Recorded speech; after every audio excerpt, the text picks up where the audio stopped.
and welcome back for this session on what a Conservative vision for public services should be.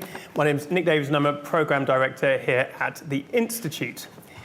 Our performance tracker found that most services are still performing worse now than they were on the eve of the pandemic, and, schools aside, worse than they were in 2010. And polling confirms that public dissatisfaction with public services played an important role in the election result.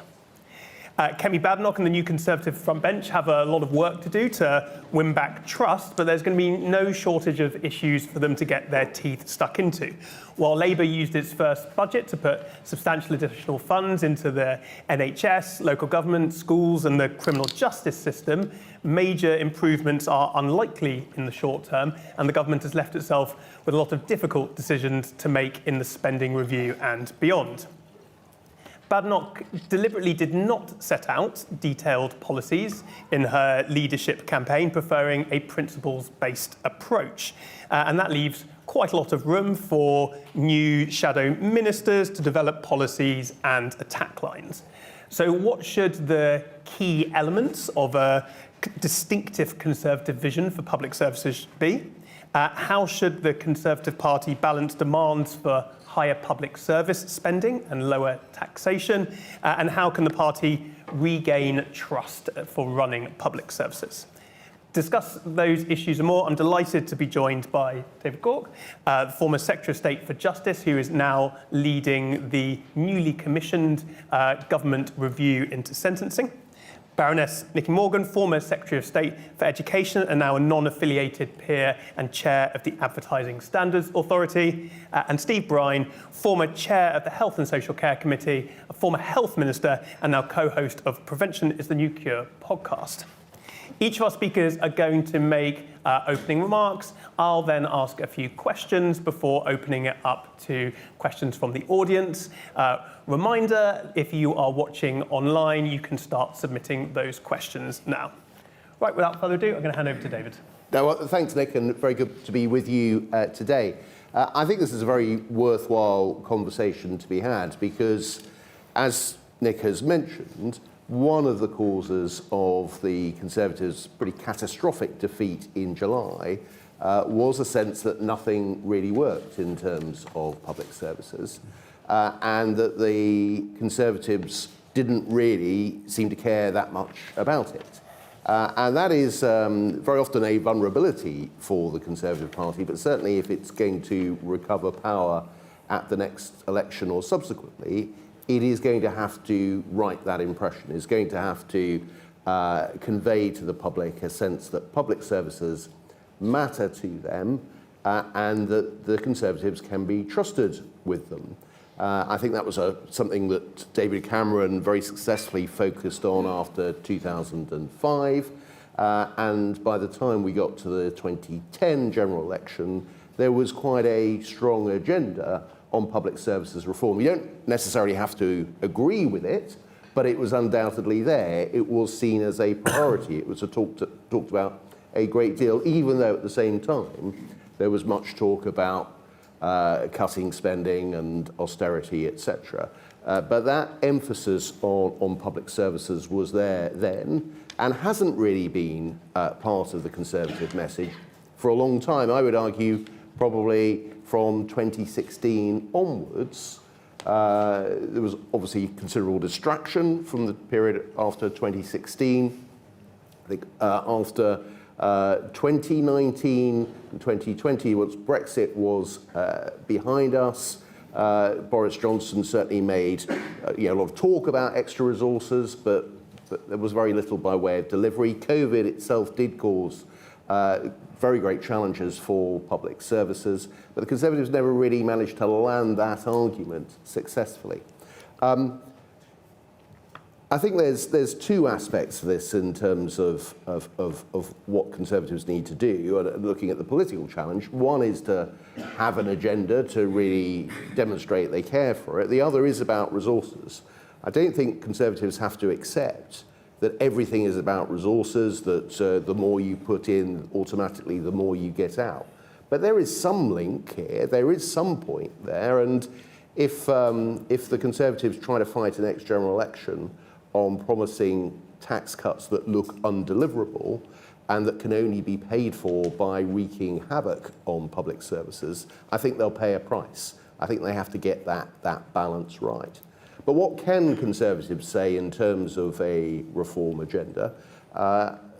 There are successes. I think in the past, Nick mentioned schools. I think there was an area where Conservative reforms, in truth, building on quite a lot of what Labour had done, have contributed towards improvements in our school systems. I think the most important message the Conservatives need to convey is that they will always be on the consumer's side of public services rather than the producer's side. Now, if Labour are smart, they won't allow that to be created as a political vulnerability. They won't allow themselves to be seen as the organ of public sector trade unions, for example. They will embrace reform, productivity, new technology. But there are risks with Labour governments that they fail to do that they are seen as being too much on the side of the producer interest.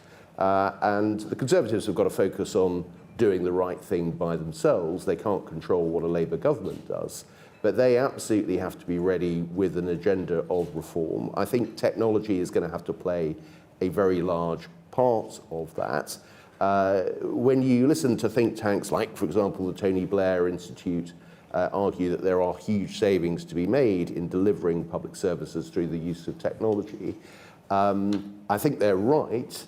What they don't always say quite so explicitly is where those savings coming from, which is probably employing fewer people. And that's going to be a difficult message for whoever is in government, a little bit easier for Conservatives, although I would warn them not to come across as being antagonistic to public sector workers. It is just, the priority has to be working to improve the service to consumers. I think Conservatives could also show greater flexibility on the use of the private sector. Don't think that should be seen as an ideological position, but presented as a pragmatic view. Again, not an attack on the public sector, but there are certain things that the private sector can do, perhaps particularly in relation to innovation and so on, that should be encouraged. And I think finally, there is a question about how do you hold public services to account, and there are different models. Is it about choice in the hands of consumers? Is it about top-down targets and transparency and measuring how services are provided? Is it about devolution, putting powers down to local level and allowing local politicians to solve those problems? I don't think there's a one-size-fits-all approach to this that provides an answer in every circumstance. I think there's a space for some pragmatism and adaptability depending upon the circumstances. But what I hope the Conservative Party will do is take the opportunity of being in opposition. It's not much of an opportunity, frankly, but take the circumstances of being in opposition, and by the time they get to the next election, have developed policies and have developed an ethos that values public services, is pragmatic, is focused on the consumer, and is innovative. And if it does that, that doesn't bring any guarantees as to what the result will be, but it will convey a sense that there's a party on the centre-right that is ready for power and can be trusted with something that the British public, understandably, consider to be very important to themselves. Thank you. Nicky. Thank you very much indeed, and for the invitation to be here today. And I think one of the dangers, but perhaps good things about this panel is we'll probably all end up agreeing with each other somewhat. So I so much empathise with what David has just said, and I think that's the right place to start, which is the first thing is that the Conservative Party has got to look like it both likes and uses public services and therefore can be trusted with them by the time of the next election. I'm going to keep my remarks probably this afternoon, depending on what we cover, to education, because that's obviously the bit I know best. But also, I think it's one of those areas where, quite frankly, the Conservatives have always had and continue to have a real opportunity. I think that Kemi Badenoch is completely right not to have said, here are some detailed policies all ready for 2029 in the course of an opposition leadership election, because David's completely right, which is that now is the time to work out positions, not go in with fixed policies. But I do think that actually, if the Conservative Party is about opportunity, then actually education provides one of those great opportunities for everyone in this country, both young people in terms of schools and colleges, but also for lifelong learning as well. So, firstly, I think in terms of making sure that actually the Conservative Party has lots to say on education. And look, one of my great sadnesses about the recent general election is, frankly, we didn't hear anything much about education at all, and certainly not much about schools. And I think for the country, that's an incredibly bad thing not to have debated in the course of the election. The second thing, and reflecting on last week's US result, what is it that people in the West are clearly sort of crying out for from their leaders? And I think the three of us, having been in government, would probably say it's about delivery. You can have all the great policy ideas, but actually one of the great tests is, can it translate from Westminster and Whitehall out to the whole of the country? And I think education policy, absolutely, you can't just talk about it, you've actually got to deliver it. But David's completely right that actually what people have in opposition is time to plan. And I think it's one of those things we're all watching for with the current government, which is actually, given they knew they were going to be elected, pretty much, have they really planned all the reforms they want to carry out? And I know you heard from Michael Gove earlier on, and the one thing that Michael actually was very fortunate in having was, as a Shadow Secretary of State, time to plan what he was going to do. So he arrived in the department with a clear ask of his officials. The next thing is plan how you're not just going to have great policies, but you're actually going to deliver them. The last thing I think the Conservative Party is very good at, the reason the Conservative Party has, until perhaps July this year, been so successful, is its ability to move with the times, to accept the country as it is. And we sort of forgot that. But I do think in things like looking at the curriculum, how fit the curriculum is for the 21st century. Is it teaching our young people the skills that they're actually going to need to help to grow the economy? And I very much hope that the opposition will avoid culture wars and will not want to change everything in terms of education policy. I agree with David. I think the Conservative approach has got to be money is not the whole answer. And I think what Alan Milburn and Wes Streeting have been saying about funding for the NHS is absolutely fascinating and totally correct. Ideology is not the answer. I sincerely hope we're not going to hear from the Conservative opposition a return to grammar schools or something about who should be running schools. One of the great things that I think we did do between 2010 and 2016 was to allow new entrants to run schools and run them well, but with appropriate checks and balances where there were problems. And I think some of the free schools, as we've seen, have provided real innovation and turbocharged the education system and lifted standards. And look, finally, I do think, as you say, I think the Conservative Party has got some good language to talk about education. I do think that levelling up was the right thing to do, talking about equality of opportunity right the way across the country, and it is our education system that really helps to deliver that. So I hope that is a mantra that the Conservative opposition will think about very clearly when they are thinking about what they're going to say about education policy in the next 5 years. Thank you. Steve? Right, let's see if I can disagree. No, I'm only joking. It's unlikely given our history. I would start from this point, is that Kemi's right to have certainly not been prescriptive during the leadership campaign. Why on earth create hostages to fortunes this far out? What they've got to be very careful to do is to make sure that they start from where they hope to pick up in 28, 29, not from where they left off, and try and basically convince the electorate that they got it wrong in 2024. That won't work. That said, I actually don't think that the country rejected the Conservatives at the election because there was a complete and utter break with the ideology of the Conservative Party, and they fell out completely with the way that our party approaches public services and approaches government. Basically, they were fed up with us as individuals for all sorts of different reasons. They wanted the back of us, and there was a massive splintering of the vote. And if you look at the polls now, which has seen the Conservative Party just creep ahead, which is where I suspect they'll probably end up throughout the rest of this Parliament, by and large. Look at the size of the poll numbers that Reform and the Lib Dems have still got. So that splintering really saw the Conservatives lose office, but I don't think it was falling out with our general ideology. So what they need to be careful to do is to not create one by getting the wrong answer to the election result in 2024 and veer off to a place where the public thinks, well, thank God we got rid of them because they don't speak to me. And look, I mean, like Nicky, who said, focus on education. I mean, you asked me as a former health minister, as former chair of the health committee. That's probably where I would focus. But I would think there'd probably be read across to quite a lot of other things around the word prevention, which is what I care about. And I think I've got a battle royal, frankly, with my former party around this thing. I did offer Kemi some help and advice on health policy if she got elected. I'm still waiting, but we will see. So look, Ara Darzi produced this big report on the health service about 6 weeks ago, which is 263 pages of truisms. You can't see a GP. Who knew? And as well as there being 43 pictures of Ara Darzi in the Darzi report, it is a fascinating diagnosis of the problem. You've also got Wes, who came into office as Secretary of State and said the policy of this department is that the NHS is broken. And pedantically, I would say that departments don't have a policy, governments do. But it was also an extraordinary comment to make, because if any Conservative Secretary of State had come into office and said that, there would be howls of outrage that you would hear much further than Whitehall, that this was some sort of proxy to privatise the NHS. So they have a lot more space to do that.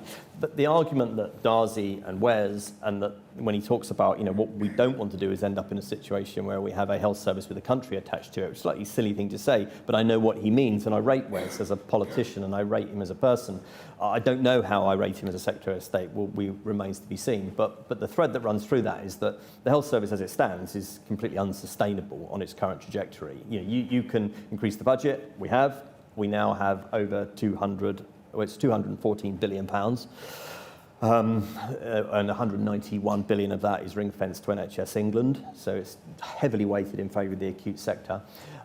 We can have a long-term workforce plan, which we do, by and large, thanks to Jeremy Hunt when he was Chancellor. And we can have a digital offer, which we actually do a lot better on than we give ourselves credit for as a country. But if you continue to increase demand into the system as much as we are, then it's going to fall over. So the way that I look at it is quite simple. In health economics terms, you can go from 214 billion to what, 428 billion? Would that solve it? Doubt it very, very much, speaking to David's point. So therefore you have to reduce that demand.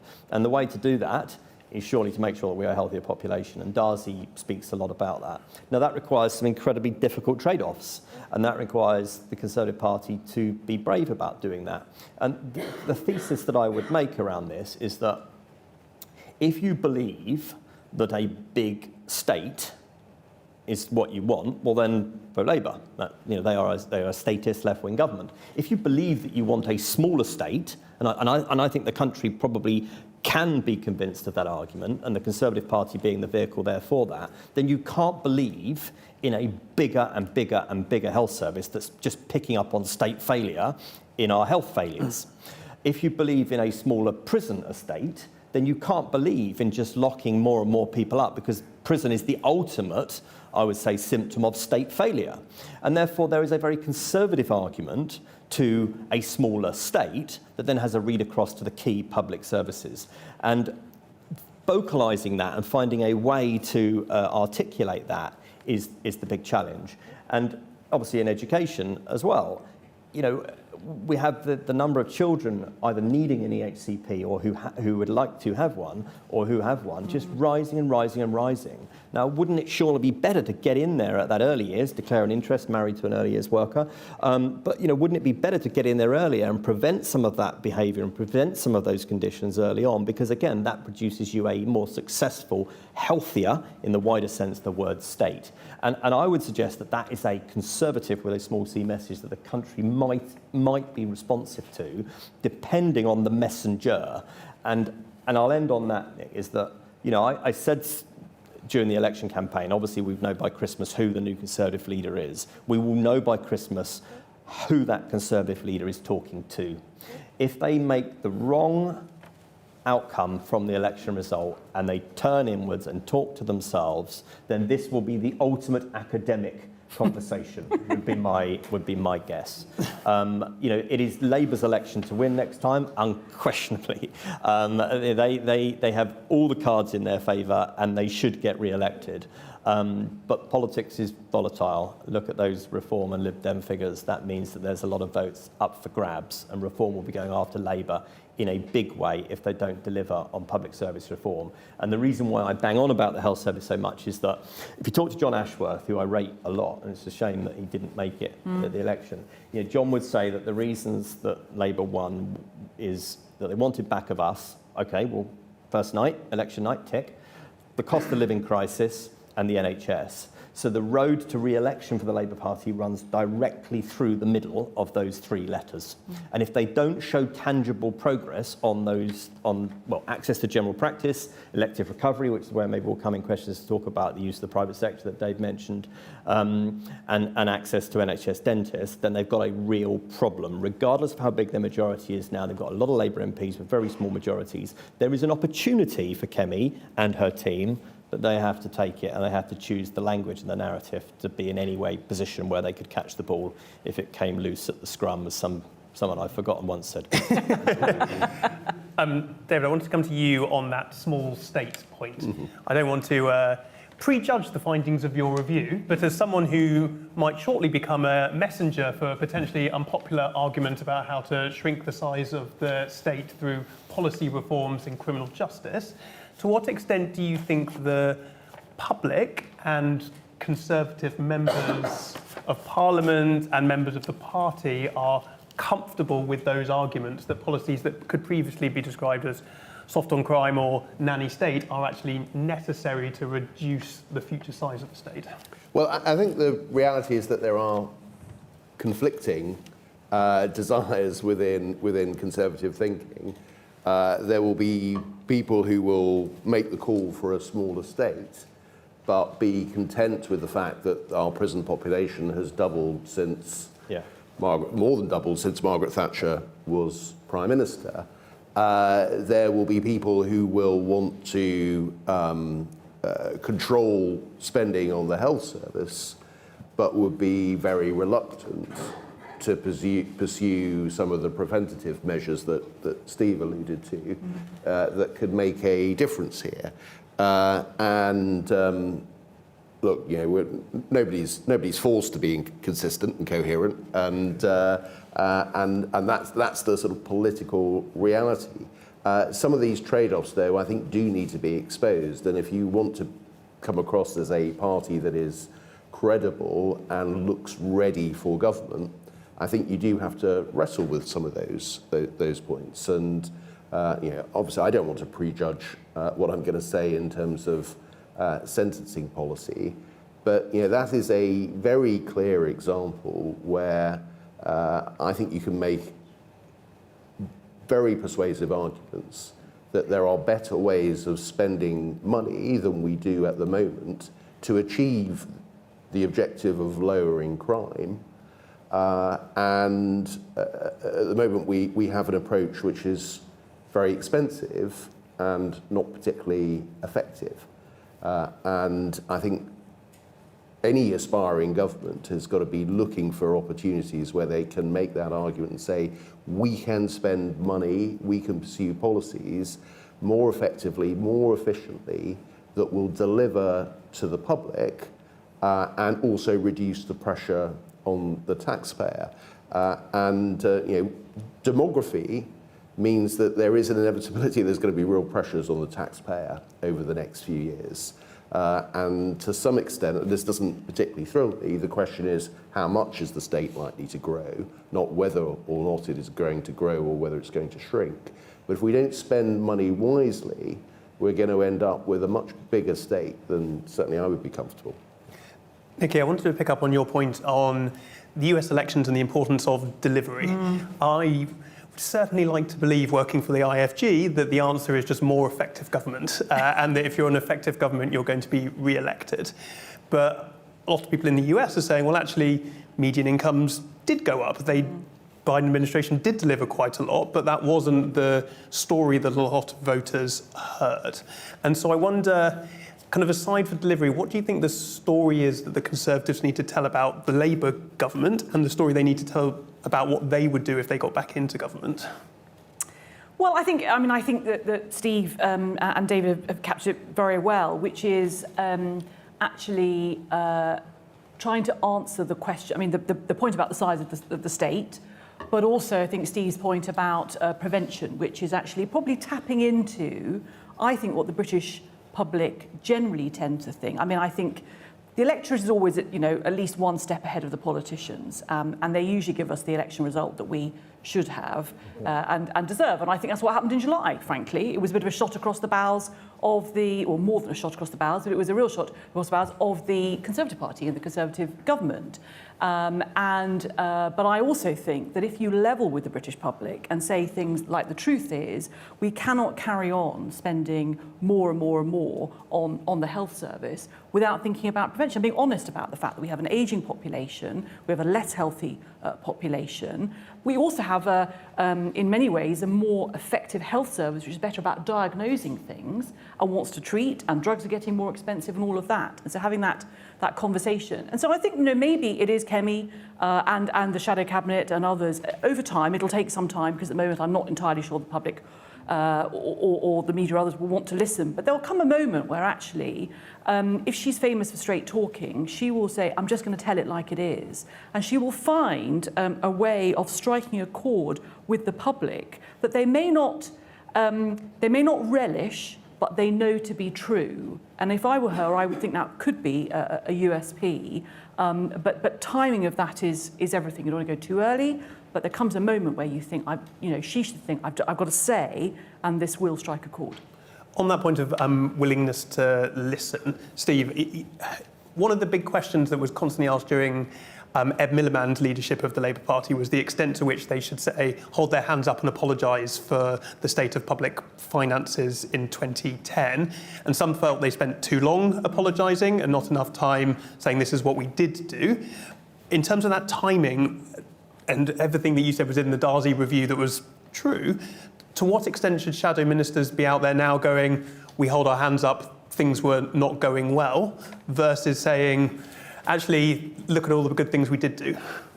Neither. You always have to fight the next election. The public have moved on, and I know that Darcy was about Darcy. I joke, but really, what Darcy was about bashing us around the head. That's why it was written. That's what it was. Why it's part of the pitch rolling for the 10-year plan that's coming. So, this thing about nanny state and involvement. I mean, we're going to take that head on, right? I had somebody who stood outside the Department of Health once, the placard for a week with Nanny State Brine written on it, because I was implementing George and David's sugar tax, which has proved to be a really successful policy, right? That's really helping, which challenge our child obesity issues. And I would argue that in a publicly funded health system, the state has a right and actually a responsibility to intervene in population-level public health. And the public are not stupid. They know this to be true. And, I always think in politics, if you can't be good at politics, bloody well be lucky. Keir Starmer has been lucky, and Kemi may well find that opportunities come along, and if she's smart and she's gotten the right people around her, she might just be able to get on the wave of something.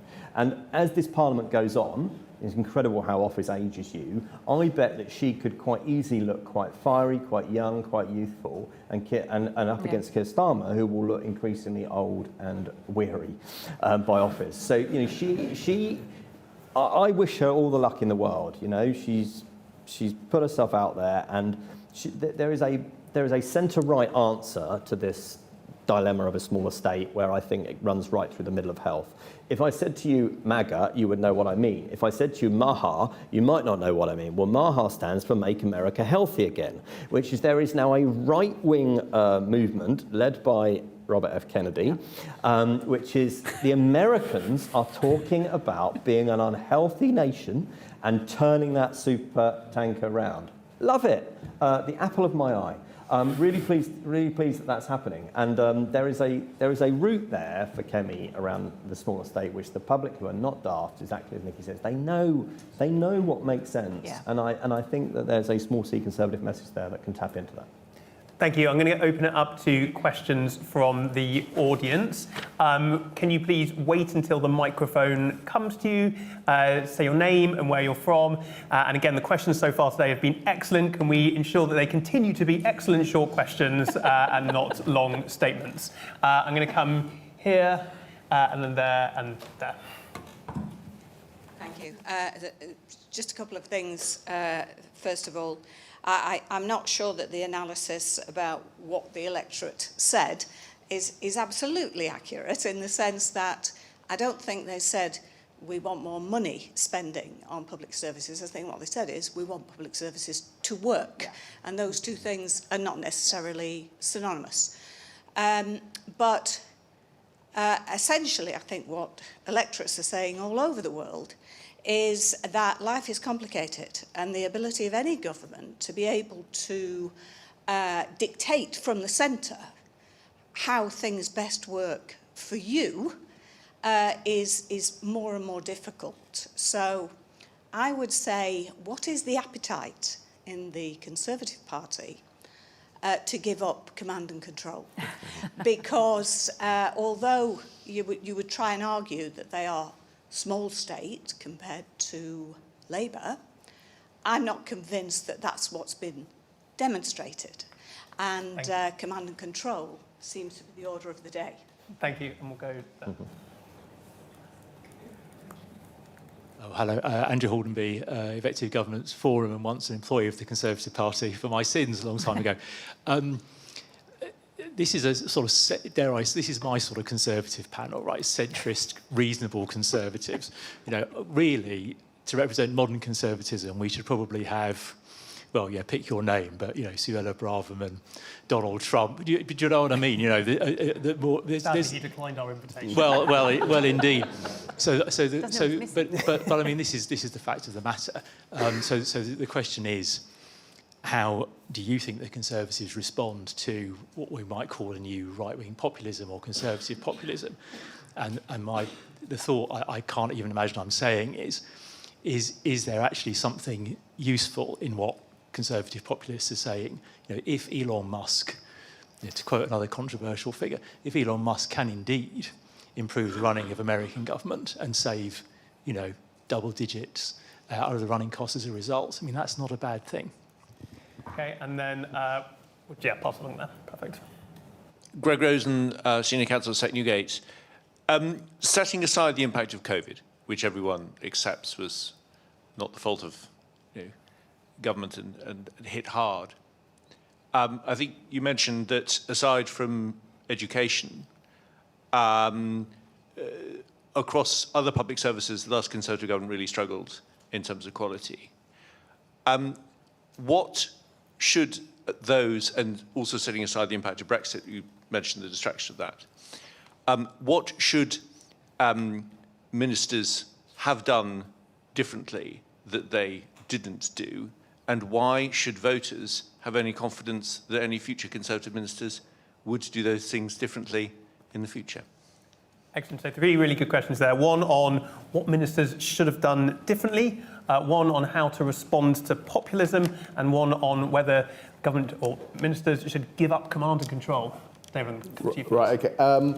So look, on command and control, well, I'd come back to what I said earlier. There are different models in which you can drive higher standards in public services, and it can be about top-down targets, and you can kind of run it from the centre, very much, if you like, what the Blair government did.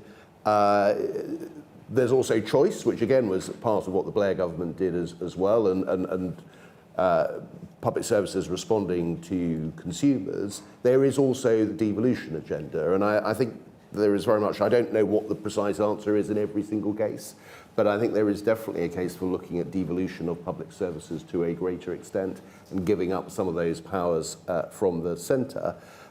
In terms of, I'll change the order around a little bit, in terms of where ministers were. So I would not underestimate how all-consuming Brexit was for government from 2016 onwards, to the extent that the bandwidth of government, we were all there at the time, the bandwidth of government was taken up with that particular issue. I do think, and this actually does touch on Andrew's point about populism, I do think if you have got good ministers with an agenda, pushing that agenda within Whitehall, it is possible to get stuff done. But I think partly of what has happened, at the risk of sort of it was all better in my day, but we've seen such churn in ministers. We've seen so many careers, including all of ours, sort of come to an end, perhaps prematurely. Therapy session. And many others as well. Is that I think that's made it harder. So I think there is something about, I hope what Kemi will do will kind of, once she's got the settled team, that they are properly prepared and trained up and really focused, and they know what they're going to do in that. But populism is dangerous because it does one of the things it does. It tends to drive up to the very top people who are not well equipped to be effective ministers, and I'm not going to name names, although it's very tempting to come up with one or two. But we, that is part of the problem. And Andrew, I mean, we could have a whole further discussion about the rise of populism. I just hope that, in the end, both politicians in positions of leadership and ultimately the general public recognise that it doesn't work. Now, if Elon Musk does turn out to have, he waves a magic wand and he delivers better public services at much lower cost, then of course we should learn to see exactly what he does. I'm just not that optimistic that's going to be the end result of Musk being in charge of the efficiency drive within government. But look, it's a really big issue, but ultimately, in my view, populism fails the very people that it is trying to speak for. And the Conservative Party has to be a force standing up against that, not being part of it. And I would challenge Andrew, nice to see you again after all these years. Mel Stride's the Shadow Chancellor. Mel Stride is not one of the populist right. And that's why I make this point about, Starmer was, when he ran for the leadership, was going to abolish tuition fees, right? He's just hiked them up. Where does she pivot now that she's won the leadership?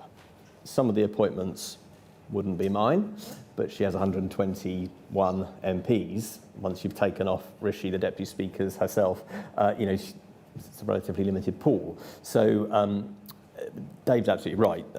We, of course, have some role to play in ending our careers, David, Yes, with our actions, about which I don't think we were proved wrong. But anyway, let's not relive the Ben Act.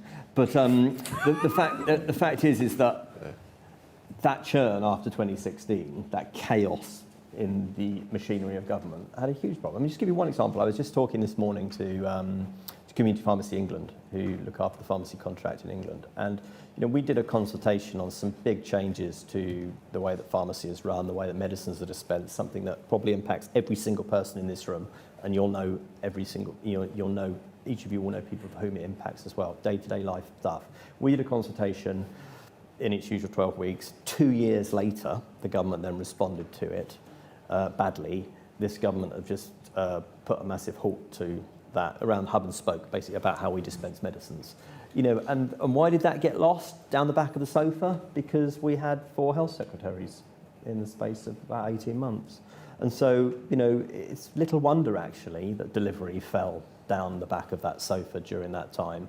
We were talking in the Green Room, weren't we, around when there might be a reshuffle in this government. I really, really hope that unless events force one on the Prime Minister, that he doesn't rush to that. And David Cameron made mistakes, of course he did. One of them, I think, was shuffling Gove. I think he should have kept Gove for a Parliament. And I really hope he keeps streeting for the whole Parliament in the Health Department, because they need consistency. The system is desperately looking for some consistency in where it lands. On the point of ministerial effectiveness, I should say, for any ministerial officers tuning in, free training is available from the Institute for Government. Yeah. So do get in touch. Well, they get none, of course. I mean, there are ministers, no names mentioned, Sue Gray's son, who was appointed within days of being elected as a minister. And I fundamentally disagree with that. I think you should at least serve in the whip's office before you're elected. Just going straight into government. We're going to make your maiden speech from the dispatch box. It's madness. It's total madness, the way that we run our system. Nicky. So what's really interesting about the questions, I mean, the advantage of going last is I've had the opportunity just to sort of have written them down. They all actually come back to the same answer. So the lady first here asked, and I think you're right, which is that frustration with how public services were not working. And you're absolutely right, which is, so what would make them work? Is it giving up command and control? Discuss. And then Andrew's point about, what's the response to populism? Well, I would argue actually making public services work and giving up on all the... and we've all been there as ministers. It's too difficult to reform. It takes too long. It's too uncertain. No, the government hasn't got bandwidth. We haven't got time for this. Haven't got time for that. And that's where people outside get very frustrated. Because one of the advantages of having been out now for 5 years and working in the private sector, which is where I came from originally, is that's not what you hear in the private sector. It's not perfect by any means, but I am constantly staggered by the fact that if the chief executive wants to do something, it happens.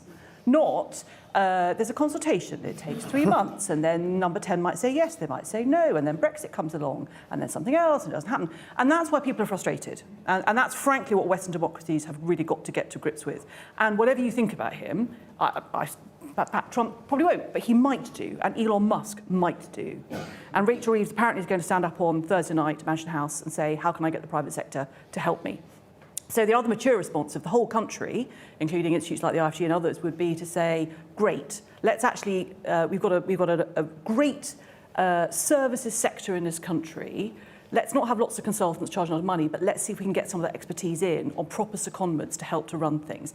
And actually, Nick, when you talk about government, it's not just about ministers, it is about officials, where delivery is not going to happen without really talented officials being at the front line of delivery. Yeah. And the third thing, actually, so your question about what would I do differently? I mean, personally, I would we need to finish off the school reforms so that actually local education authorities are not running schools. We've actually got one consistent system and one consistent set of funding in this country. But leave that to one side. Actually, what I would have done and what needs to happen is a full fundamental reform of the culture of public services, particularly around accountability. Until, the command and control thing, until somebody's not only got the money, but they've actually got the accountability. And this is the problem. We know that Andrew Lansley's health reforms or other things as well. We had this little bit in the CES about education. People say, take the politics out. But the fact of the matter is, when it goes wrong, when there's a maternity scandal, when there's a safeguarding issue, when there's, reinforced concrete, when somebody escapes from prison, it's the Secretary of State who gets called to the dispatch box and has to try and find a reason, which they might have nothing to do with. They've never heard of the prison, they've never heard of the school, they've never been involved in the hospital, but they are accountable.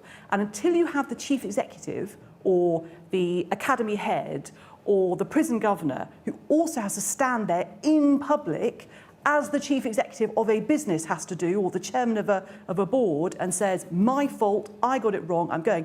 Frankly, it's what the Archbishop of Canterbury is going to obviously have to do later on at some point in the next few hours. Just put that out there, just get you a little extra tweet. It's happened. Okay. So, has it gone? Oh, right, there we are, you see. Because Wow, Nicky. Power, Nicky, you have. This is what happens. You forget being a minister, be a church warden. That's real power. But until you have that we have to change in this country. We have to have senior people, both officials, ministers, but others, taking real accountability for decisions, spending that money. Otherwise, we're not going to change. Then we're going to have more people frustrated, saying, I'm fed up that I still can't get an appointment. And that's when we are going to see reform getting a lot more MPs. And Nicky's dead right, other than being a predictor of things. Can you give me the lottery numbers for tonight? Wes Streeting tomorrow will announce the return of league tables for providers in the NHS. And he's talking about pay restraint for leaders in the NHS, so that they must take responsibility and accountability for delivery at the provider end of the NHS. This has got Milburn written all over it. Yeah. But actually, Alan was quite successful in driving some patient outcomes. So, I'd be interested to see where that lands. Nicky, just on the accountability point, picking up something that someone's asked online, do you think that further devolution can help areas share accountability for public services at a local level, whether that's mayor or combined authorities, local authorities, ICBs? Yes, but if there is true accountability. So until, the mayor of wherever, if they stuff up skills policy, has to fall on their sword, and it doesn't come back to the Department for Education, unless, of course, there is also a problem there. One of the problems in this country is we haven't really got devolution. People want the power. They want the power to make the decisions, but they don't necessarily want the accountability to deal with the problems, because it's much easier to kick it up to Westminster and say they didn't give me enough money. So that is the big, and this is a huge mindset shift that has to happen in this country. If the government, and I know Michael was talking about the missions earlier on today, but if there was, what you do in another organisation is you'd say, here is a brand new strategy, we've got these missions, we are going to run things completely differently. Yes, we're going to devolve it to you in Greater Manchester and Liverpool and West Midlands and everywhere else, but that also means that you've got to take the accountability for delivery and performance, and will have to be held to account, i.e. have to go if you don't do this, don't deliver those services in the way that your public say they want. David, I want a question here for you, which is, do you think Conservatives can find enough space to fund public services if they're not prepared to challenge universal welfare payments like the winter fuel allowance? I think that's a really interesting point, and I do. There is a point about spending money wisely and spending money, if you like, as upstream as you can make it, preventative, and so on, as a way of reducing future demand on public services, or in terms of improving productivity and therefore growing the pie to a greater extent. But if you're going to do any of those things, either you have to put up taxes or you have to reallocate existing resources. And if you want an item of expenditure that doesn't reduce future demand and doesn't help future productivity, I would argue the winter fuel payment is going to be pretty high on your list. And yet, because it goes to a particular section of the population that the Conservatives have traditionally done very well at winning their votes, Conservatives, big campaign, let's stop this, let's reverse it. Government's got into all sorts of difficulties because it's tried to take away some money in this particular area. And there are some really hard choices here. And if I was devising an electoral strategy for Kemi Badenoch, I probably would be saying, well, that winter fuel payment, that's, people are angry about that and you can make a fuss about it. But if you're looking at ways in which you want to spend money properly and effectively, it was a whim of Gordon Brown's in a budget to try and placate a particular part of the electorate. There's no real justification for it, in my view, and it should go. And, well done, Rachel Reeves, for doing it, even if it's got herself into a lot of bother. Stephen, question for you. Streeting wants to build cross-party consensus for adult social care reform. What role, if any, is there for the Conservative Party in breaking the deadlock? And I'd add, particularly given that it was a Lib Dem campaign priority in the election and something that the new Health and Social Care Committee, which is being chaired by a Lib Dem, looked like they want to major on. First, I'm staggered the government gave away the chair of my committee. I'm amazed that the governing party didn't keep health. Absolutely astonishing. And I think they'll regret it. But my understanding is that the 10-year plan, which is Paul Corrigan, who was Milburn's SPAD, DH, and Sally Warren from King's Fund, are basically running the 10-year plan process with Alan and the Secretary of State. Everything is in scope apart from adult social care. Deep sigh from the sector. But I keep hearing persistent rumours of a Royal Commission on social care, and I wouldn't be at all surprised. Wes said something on the Monday on the Radio 4 of Budget Week. He said, what we really need is a 10-year plan for social care as well as a 10-year plan for the NHS. Wes is a good enough politician to have not just said that. There was a reason for him saying that. We need a workforce plan for social care as well, which requires the government to take on the absolute nonsense they inherited from the last government around restricting family visa entry, coming in on health and care visas. And for some unfathomable reason, this government continues with that folly. But I digress. So they need a workforce plan for social care and they need a 10-year plan for social care. And I think the role for the Conservatives is that, and Wes actually said this on that same interview, he said, very emollient things about noises and conversations that he's had with the Conservative frontbench and with the Lib Dems frontbench. So I wouldn't be at all surprised to see a Royal Commission on Social Care land at some point shortly, and I wouldn't be at all surprised to see somebody who likes his photo in documents that I mentioned earlier involved in that somewhere along the line. So there's a big role for the Conservative Party to play in that. The temptation will be for Kemi to say, yeah, it's you've got this, you wanted to govern, you govern. Why dip your hands in that? We were discussing this on the podcast last week with James Bethel. Why dip your hands in that pot of blood? Let them own it all. But actually, it would be the responsible thing to do, and actually would probably elevate her a bit to be involved in it. But I don't think it's a return to deal not. I mean, David will know better than me, but George Osborne said this on his podcast that deal not did not land well with Treasury ministers, and I don't think, well, unless I'm misreading things, I don't think deal not is in great favour with these set of Treasury ministers either. But well, I know Rachel Reeves has got rid of it in July. Got rid of it for a reason, right? Yeah. We'll take another round of questions from the audience. We'll go there, and there. Yes, Robert Morland. As I said before, I'm a former member of the European Parliament, but vastly more importantly, I'm a member of the executive of Gloucester Conservative Association, to whom I will be reporting, of course, and its former president. I agree with basically what you said. Oh, I should also say I'm one of those who will be losing £600 from the winter warming grant, so I want it back.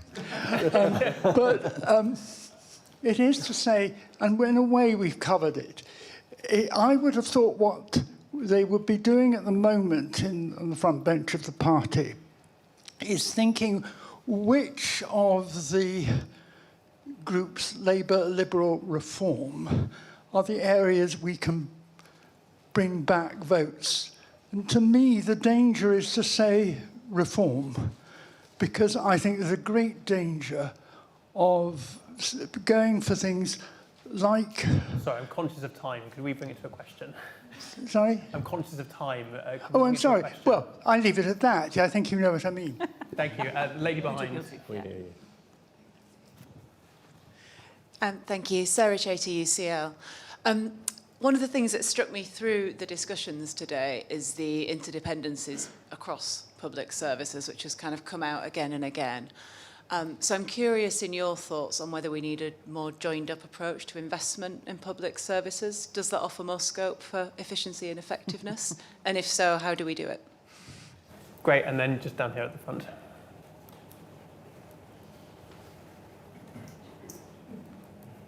Hi, Tom, Civil Service Fast Stream. We've talked a great deal about the devolution of public services. I was wondering if the panel could reflect on Cameron's Big Society thesis, its successes, its failures, and how it could link to some of the things we've been talking about today. Great. Right, okay. Thank you first. So, I mean, just on the point about reform, I won't elaborate, but I entirely agree. I think it would be a mistake to focus in that direction. I think if you look what reform voters think about lots of issues, they are quite far removed from where the bulk of the electorate is, including a lot of the current Conservative voters. So I agree with that. Point about joined-up government is a really good one.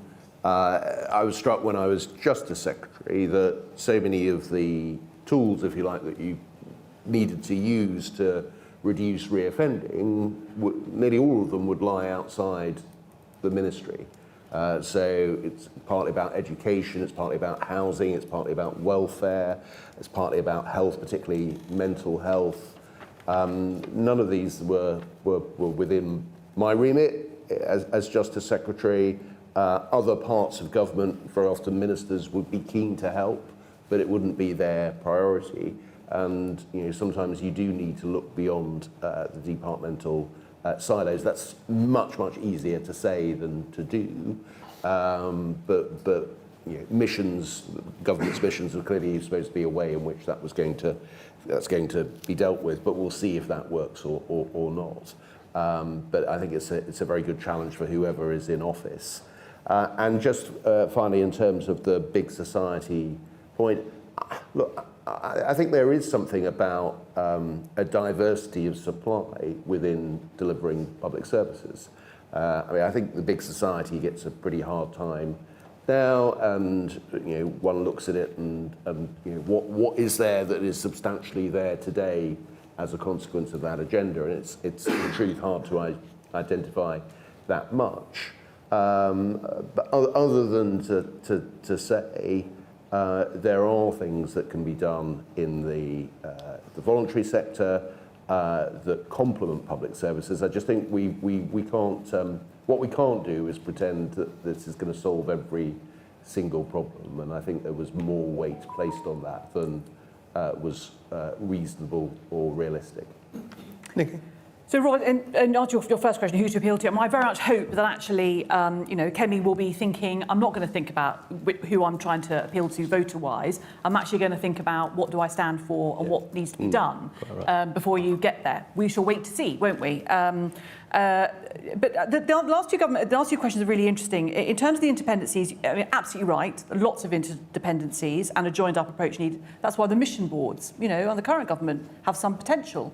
I was struck the other day walking around Whitehall, just the physicality of having massive different departments with secretaries of state and ministers who barely see each other, who actually often encouraged not to see each other. The only time you do is sit around the cabinet table, and you don't get long enough then to actually, again, do what you do in other walks of life, where you'd have a senior top team sit down, hammer out the problems, who needs to do what. As David says, for example, if you want to talk about justice policy, well, what do we need to talk about education and mental health and family breakdown and other things if we were serious about solving it. And I would say that also appeals to senior civil servants, who frankly should be much more literally, physically working together.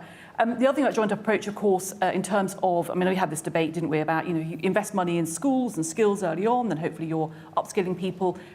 David's worked in the Treasury far longer than I did, but the honest truth is the Treasury's not keen on that. And I think that it's difficult for them to see, if you spend money now, how much you're saving in the future. And they've never really pursued the national finances on that basis. Final big society, look, I think it was absolutely the right thing to do. David's point earlier on about Conservatives should be on the side of consumers and not producers. I just think about the little mental health charity I set up in my constituency, which has saved the NHS huge amounts of money. We run it on an absolute shoestring with committed volunteers and staff. I don't think we should underestimate how procurement law militates against small charities. If you are a local authority, it's much harder to procure from a small organisation than have one larger contract. So immediately knock out a bunch of smaller, very good value organisations, and also the vested interests that are out there again about why would I want these other organisations to flourish. But that has to be, again, if we don't use the big society language, fine, but the principle is absolutely something that the opposition should be exploring. Steve, final word. I'm sorry you lost Richard Graham. You lost a very good MP there in Gloucester. Chase reform at your peril. We didn't lose to reform. We lost to Labour and the Liberal Democrats. They should bear that in mind. On Devo and public services, the reason Jeremy and I created what became ICBs, it was only when we got a majority in 2019 that the party could legislate for them, actually bring them into being, was because we wanted to reflect, wanted them to be different, to reflect difference. And there's something out today that says that some 90% of ICBs are in deficit. They are in a real financial tailspin. And Nicky's right, Treasury hates spend to save as a notion. But the reason that ICBs have a real potential in the prevention agenda, and I did the first health devolution deal with Greater Manchester Authority. And the reason I did that is because I really wanted to push resources down. And we did start there, but what I suspect you will see is some pilots on prevention of ill health in 2 or 3 ICBs. And that, for now, will be the end of it. There's a very good report that Confed did a couple of weeks ago with the University of Stirling and the University of Southampton around ICB's real role in prevention of ill health. And I think because they're set up to reflect difference and to be different, which is how we we gave birth to them, then you just need to push resources down to them and trust them to do what's right in their areas. And that's really hard to do, but I think there's a huge appetite out there to do it. And one thing I know for sure is that central government and Department of Health pulling its levers and banging its bedpans has singularly failed so far, so why not try something different? Thank you. With that, I'm going to bring this session to a close. We now have a 30-minute break, and the next session on funding of public services will start at 3:20. Until then, please join me in thanking our three excellent panelists.